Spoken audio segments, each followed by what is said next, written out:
book of 2nd Ezra chapter 14 verse 13. Now therefore set thy house in order, and reprove thy people. Comfort such of them as be in trouble, and now renounce corruption. Let go from the mortal thoughts. Cast away the burdens of man. Put off now the weak nature, and set aside the thoughts that are most heavy unto thee, and haste thee to flee from these times. Yet greater evils than those which thou hast seen happen shall be done hereafter. For look how much the world shall be weaker through age, so much the more shall evils increase upon them that dwell therein. For the time is fled far away, and leasing is hard at hand. For now hasteth the vision to come, which thou hast seen. All praises to Yahweh, Bashem Havushah, Wahara Kakudash. The honors to the elders and the apostles of the great millstone. Shalom to the hopeful elect, the seeking to be the elect of the nation of Israel. They're scattered abroad amongst the heathen, some look like the heathen. Again with the 144,000, pretty prophets. Shalom. It's important for us to get our households in order. Beginning with the men and households who don't have the man, which is the woman is the head of the household, because the men are not around. You women that's in this truth, get your household in order. And you get your households in order by following the men, the correct doctrine. The men of Yahweh Shema Shah. Primarily the men of the great millstone, and the men that learn from the great millstone, and to teach the likewise doctrine. Teaching in the names of Yahweh Shema Shah.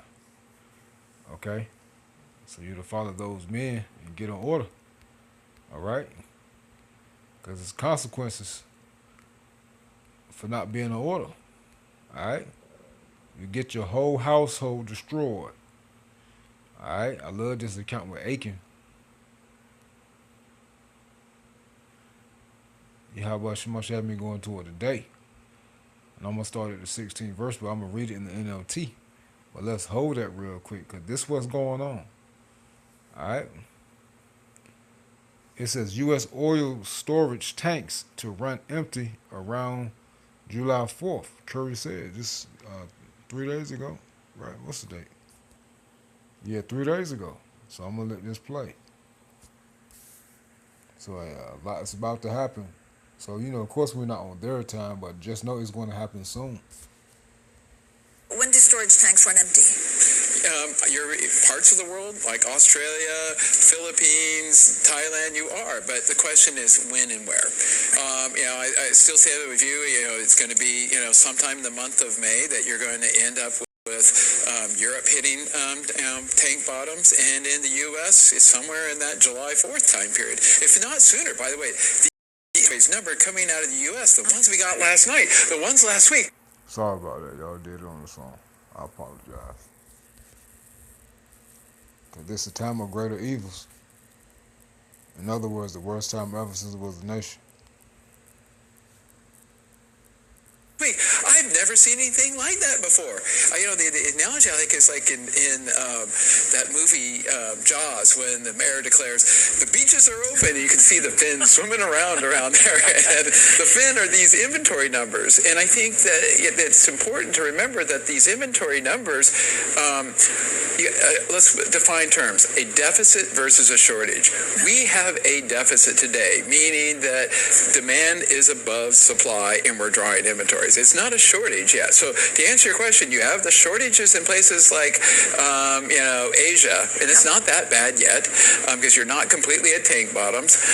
But in places like Europe and the United States, you're in a deficit, and you don't hit the shortages until you hit tank bottoms. So, first of all, what fuels are going to run out first?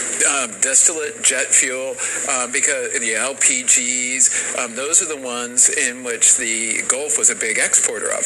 Yeah. And then the other one is like diesel. Those crude oils that come out of the Middle East were very rich in diesel. And like inventories, even in the U.S., are 11% below the 5-year average on diesel as a starting point. So, watch jet fuel, watch diesel, watch the LPGs. I mean, these are huge vulnerabilities for any economies. I mean, it could impact travel. It could impact, of course, how many airplanes fly. Even if it were to stop today, does it go back to normal, or are we going to have these shortages? Oh, it's going to take a very long time to get back to normal. So let's just begin with, let's say we open tomorrow. You got to be really confident there's no mines in that main passageway. Then you got to get the insurance. The insurance guys have to be confident there's no mines, and then you got to get all the ships back in the right place. That's 3 months bare minimum, and then you got to restart the production that has been shut in, and how much of it's damaged we don't know. I like to point out, when we shut all that production in during COVID, it took 2 years to get it back all online again. So we're talking about a very long, drawn-out process in terms of thinking about the recovery. So even if everything stopped today and they say, resume production, you're talking 3+ months to even start to get even a resemblance of the stuff beginning to flow, and then we're going to find out what kind of damage was done. So even if it were to stop now, there's going to be fuel shortages in certain it's already parts of baked the in. world. It's baked Full in. stop. Full stop. Because at this point, it's going to take so long to get all of this restarted that those inventories will continue to draw. And again, going back to how big, I just want to put some, I've only seen inventory changes this big once other time in my life during COVID. Because remember, I think as we were talking once before, this shock is the mirror image of COVID. So it is appropriate we're seeing these inventory draws on that level. Last week it was roughly a 25 million barrel inventory draw. And we're in the shoulder months. This is the weakest period all year long of economic activity, oil demand, and everything. So we have no stress on the system, and you're already seeing 25 million barrel builds. The APIs confirmed another 25 million barrel draw, that is. So what is it going to look like when we get to Memorial Day, July 4th? Instant happiness is here at Rent-A-Center. You could get instantly approved for up to $4,000. And it seemed like I did a lesson on this video. Seemed like.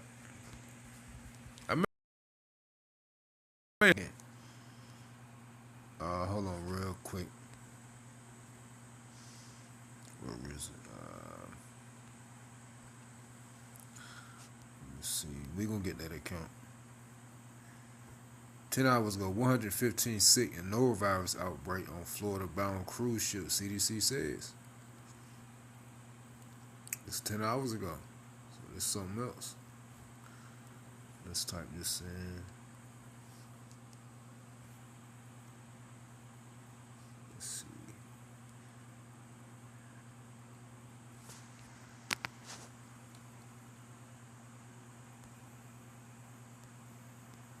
Let's get the longest one. Let's get that going. In other news tonight, More than 100 fall ill from norovirus outbreak aboard cruise ship bound for Port Canaveral. However you say it. In other news tonight, 2 diseases, 2 cruise ships. WESH 2 is keeping tabs on both stories as these boats make their way to dry land. A cruise ship bound for Port Canaveral has more than 100 passengers and crew members with norovirus. WESH 2's David Jones is joining us live from our newsroom tonight. David, you talked with a person who was on that ship. What did they tell you? Luana, they said that things seem to be going on the cruise ship as normal, but what's certainly abnormal is the amount of sickness on the Princess Cruise Line's Caribbean Princess as it's bound for Port Canaveral, scheduled to dock in Brevard County on Monday. Widespread norovirus arrived on board the Caribbean Princess during its voyage from Port Everglades that set sail on April 28th. It's taken a grip on more than 100 passengers and at least 13 crew members, according to the CDC. Norovirus is not hantavirus, important to note, but it can be a powerful stomach bug, one that'll hit infected people from both ends at once. It's kind of scary. Some Brevard residents say knowing a ship with the norovirus outbreak will be docking at Port Canaveral is an unsettling thought, considering the CDC says norovirus is extremely contagious. That's why we kind of stay away from a lot of people. They just put up the safety precautions, and the buffet is not a self-serve anymore. Marion County resident Donna Leonte is on board. It is a common thing. I mean, I've heard about it before, and you get nervous about it, but you just have to be mindful that you're on the ship with a whole bunch of other people that you don't know, and if they don't take care of themselves, then you just have to be careful. Princess says upon discovering the sickness, they quickly disinfected every area of the ship and added extra sanitizing. The CDC recommends washing your hands thoroughly to prevent infections and quarantining for 48 hours after symptoms stop. And Princess also saying tonight, once that ship returns to port, it'll go through a comprehensive cleaning and disinfection process before it heads off on its next voyage. Live in the newsroom, David Jones, West 2 News. So that's another.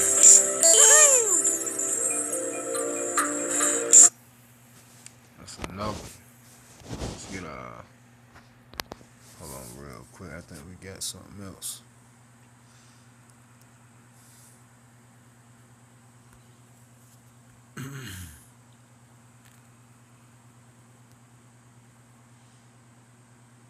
Let's see.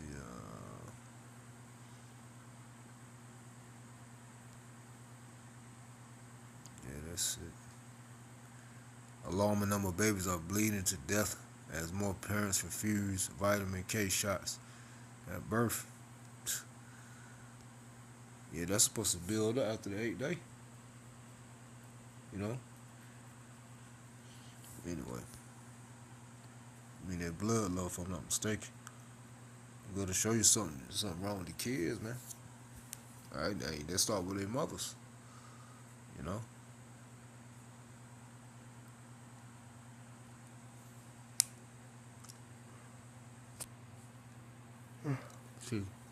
Excuse me, y'all. So I was yawning. I think it's a video on this as well. Bhattacharya urges calm over Hanta V as Americans affected are moved to 42-day isolation. That's a 42-day isolation, man. Let's see, I wanted this the video for. El examen no es igual para todos, pero con Netflix, las personas con eczema de moderado a severo pueden tener resultados reales, como una piel que incluso está más limpia. I don't know if that's the video for it, but let's see real quick. Reacciones alérgicas que pueden ser severas, pueden producirse problemas en los ojos. Infórmale a tu médico si tienes problemas nuevos o que empeoran en los ojos. No debes recibir vacunas vivas mientras te tratan con Ebglyss. Antes de comenzar Ebglyss, infórmale a tu médico si 42-day isolation. That's a month and what? 15 days, 12 days. So like 5 weeks. Well, that's what they've been saying.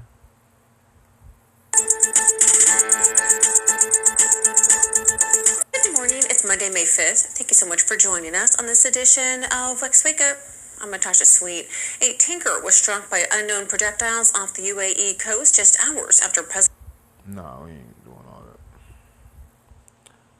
But let's get this scripture real quick. We're gonna get that account next. Let's get cause this is the time we in. Luke.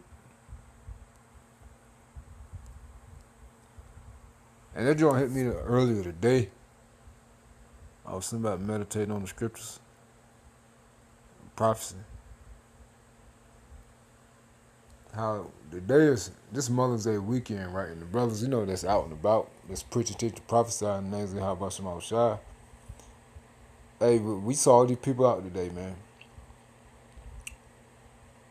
And these two viruses, the Hanta virus and that norovirus, is hitting at the right time because, as you heard in the video, and also concerning the Hanta virus, they want to isolate and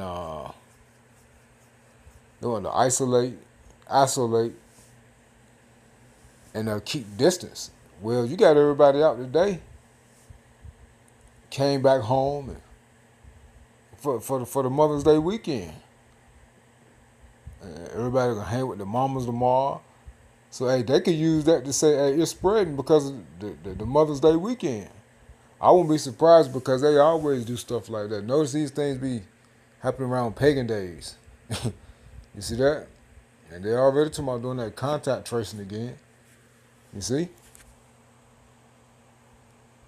I mean, how about Shemal Shad brought it to my spirit earlier today, man. Hey, I got happy. But this is the time we in Luke 21:11. Yahweh Shah speaking. Let's start at 10 things to come. But they're happening now. It says, let's read in the NLT. Then he added, nation will go to war against nation, and kingdom against kingdom. There will be great earthquakes, and there will be famines, and plagues in many lands, and there will be terrifying things, and great miraculous signs from heaven. You see that? And that's what's going on, man. All right, that's exactly what's going on. Oh yeah, they went from people being 17 people being quarantined to them not being quarantined. I think I got that video. I'm almost certain I got it. I was watching it earlier. Let's see.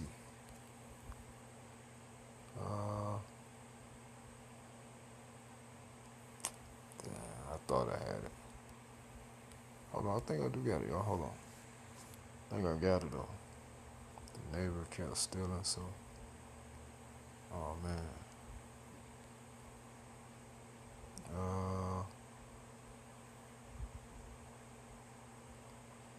Do we play this? People from around the world, including here in the U.S., returned home. People from around the world, including here in the U.S., and also says it is prepared to send a plane for American passengers. That's a level 3. We hit that on the day. I thought I had that joint, y'all. My fault.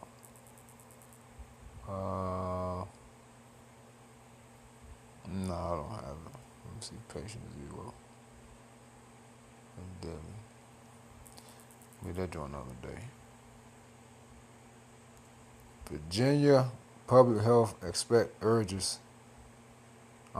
Virginia Public Health expert urges calm response to hantavirus. Well, that's the point. Well, let's hit this account real quick.